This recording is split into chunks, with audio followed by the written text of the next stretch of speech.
Hello दोस्तों, स्वागत है आपका एजुकेशनल एंड स्पेशल हब में। मैं आपका प्यारा दोस्त और आशा करता हूं आप सभी स्वस्थ होंगे। हालांकि मेरे युवा साथी ये तो नहीं कहूँगा कि खुश होंगे, क्योंकि जैसे जैसे पटवारी रिजल्ट किया को समय बीतता जा रहा है, हम देखते हैं उसमें नए नए प्रकार के की निकल कर आ रही हैं, जो है बता रही हैं कि किस प्रकार से घोटाला हुआ है।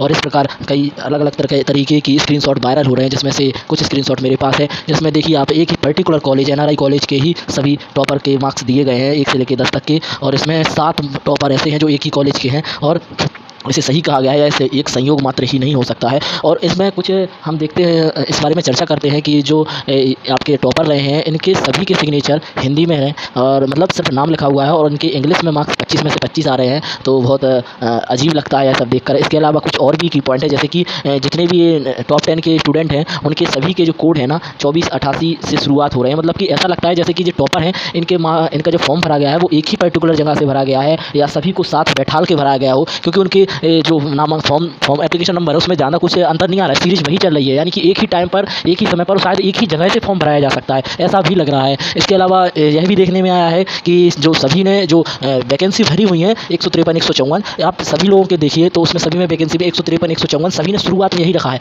मतलब नंबर कितने भी आने, उन्हें पता है कि हम बहुत होशियार हैं, 180 84 70 77 नंबर आएंगे, और सिर्फ उन्हें चाहिए पटवारी। उन्हें अपनी तैयारी पर इतना भरोसा था कि मिलेगा तो उन्हें पटवारी, लेकिन वो कहाँ पहुँच गए। तो निश्चित है कि पूरा एक स्कैम लग रहा है, कि जैसे हुआ हो कि किसी ने कुछ लोगों को बैठाला गया हो, वहीं से उनके फॉर्म डलवाए गए हो, एक निश्चित पर्टिकुलर जगह से फॉर्म डलवाए गए हो, एक व्यक्ति ने डलवाए हो, और वो सीरीज भी पूरी चल रही है, और उसने पूरा एक पोस्ट प्रेफरेंस भी क्रम से इस तरह भर दिया हो कि लोगों को लगे। और जैसे जैसे खुल रहा है, आज एक अखबार में एक कटिंग वायरल भी हो रही थी, जो मैं आपको दिखाऊंगा। यह है आपकी जो कटिंग दिख रही है, परीक्षा पर व्यवहार, और जो मार्च अप्रैल में जो परीक्षा कराई गई थी, जो एक पर्टिकुलर एक पार्टी के विधायक हैं, उनके कॉलेज को, उनका कॉलेज बताया जा रहा है। और ऐसे आपको इसमें जूम करके आप पढ़ सकते हैं कि विधायक जी का नाम क्या है, और सभी लोग जो 114 लोगों का चयन हुआ है, जो विधायक, ये तो 114 लोग इस अखबार की कटिंग है, लेकिन अभी कुछ टाइम पहले जी न्यूज़ पर जो न्यूज़ चली तो उसमें बताया गया है कि 1000 लोग इस अकेले एकमात्र सेंटर से सिलेक्ट हुए हैं। तो घोटाला काफ़ी बड़ा कहा जा रहा है। हालांकि आज की दिनांक में जैसे ही गृह मंत्री जी से इस बारे में एक पत्रकार महोदय ने जो पूछा, तो उनके सवाल पर उन्होंने जो जवाब दिया है वो ऐसा ही लग रहा था कि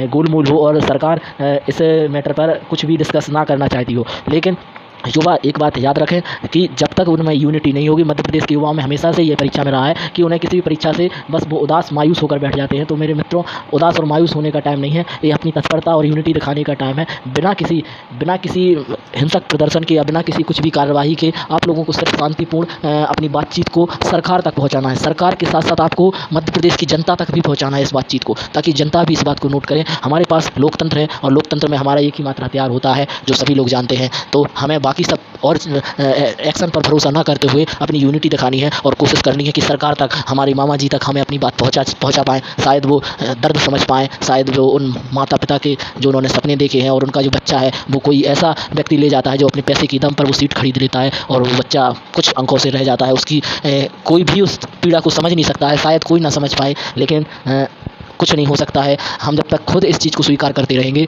तो ये सब चीज़ चलती रहेगी। हमें सब चीज़ को स्वीकार करना बंद करना होगा। पिछले भी कई एग्जामों को इसमें दिखाया गया है, कृषि विस्तार अधिकारी की परीक्षा में भी ऐसा ही हुआ था, और परीक्षा निरस्त कर दी गई थी। निरस्त परीक्षा का समाधान नहीं है, हम कितनी भी परीक्षाएं निरस्त कराते जाएँ और वो चलती ही रहेगी। आप देखना, भ्रष्टाचार मचा ही रहेगा। मेन जरूरी कार्य है कि उन लोगों को पकड़ाया जाए जो अधिकारी इन सब चीज़ों में इन्वॉल्व हैं, और इसकी सीबीआई जाँच, और जितनी भी बड़ी सुप्रीम कोर्ट जांच या हाई कोर्ट के कमेटी के रूप में जो जांच कराई जाए वह कराई जाए। व्यापम सिर्फ अपना नाम बदलता है, उसके काम वही रहते हैं। तो उन्हें बच्चों की दशा दुर्दशा से कोई फ़र्क नहीं पड़ता है, कौन कैसी परिस्थिति में पढ़ रहा है, उन्हें कुछ फ़र्क नहीं पड़ता है। सबको अपने घर बनने की पड़ रही है बस। बाकी जो गरीब युवा, मध्यम वर्गीय युवा है, उनका दर्द कोई नहीं समझ रहा है। तो सभी से यह प्रार्थना है कि बाहर निकलें। और कल भोपाल, इंदौर, अलग अलग कोचिंग संस्थानों ने ज्ञापन सौंपने का जो निर्णय लिया है वो बहुत ही सराहनीय कदम है। और यदि कोचिंग के जो जितने भी बड़ी बड़ी कोचिंग इंस्टीट्यूट है, यदि ये लोग अपनी तरफ से पहल शुरू करें, तो जो मायूस बच्चे हो गए हैं, पूरी तरह से हताश है। आने वाले टाइम में भी पुलिस का एग्जाम भी है, बच्चे पढ़ रहे थे तभी इस प्रकार की घटनाक्रम चला। कितने बच्चे टूट गए, कितने लोग अपनी पढ़ाई छोड़ देते हैं,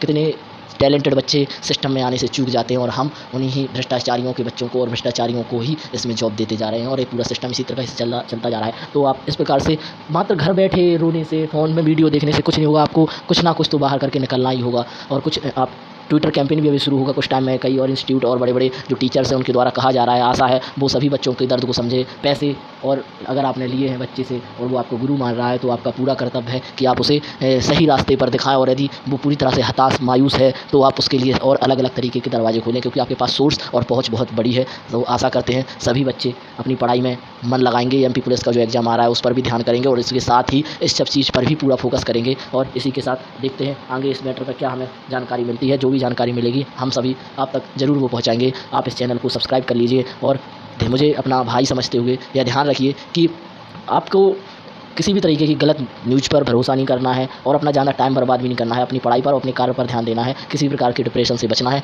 दोस्तों। बाकी देखते हैं आगे क्या होता है। इसी के साथ धन्यवाद। वीडियो पसंद आई हो तो लाइक ज़रूर करें।